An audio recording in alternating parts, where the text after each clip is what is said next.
29 მაისს გურჯაანის ტექნოპარკში მუნიციპალიტეტის 12 საჯარო სკოლის მოსწავლეთა ნაკრები გუნდი ინტელექტუალური თამაშის რასად როდის სრულიად განსხვავებულ თემატურ ღონისძიებაში შეეჯიბრება ერთმანეთს. ორგანიზატორის პაატა ჩახვაშვილის განმარტებით ის იმ სკოლების მოსწავლეთა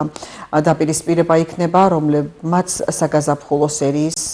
ფინალური ეტაპის საგზური ვერ მოიპოვეს, თუმცა მე-7 საუკეთესო გუნდის სტატუსისთვის იბრძოლებენ.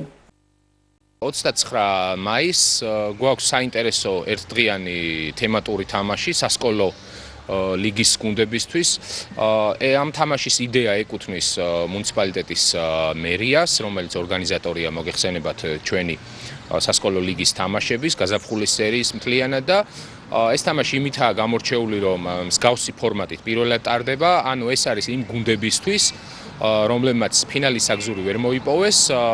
სპორტულ ენაზე შეგვიძლია ამას უწოდოთ ერთგვარი რეპეშაჟ თამაში, რა დროსაც მონაწილეობას მიიღებენ 18 გუნდიდან ის 12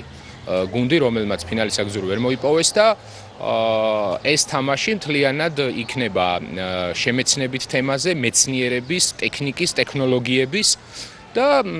ამ თამაშიც რა თქმა უნდა გამოვლინდება გამარჯვებული სკოლის გუნდი. ესეც ტიტულია მათთვის და ვფიქრობ, რომ საინტერესო იქნება, იმიტომ რომ კარგი სიახლეა мотиваციის მხრივ იმ გუნდებისთვის, რომლებიც ფინალში ვერ ითამაშებენ და ასევე წელს, როდესაც იქნება შემოდგომის სერია უკვე შემოდგომით, კიდევ იქნება მსგავსი ორი თამაში, ისევ იგივე ფორმატით, გულისხმობ ფინალში ვერ გადასულებს და ისიც იქნება თემატური, ოღონდ იქნება უკვე სხვა თემებზე, სხვა სფეროზე მთლიანად,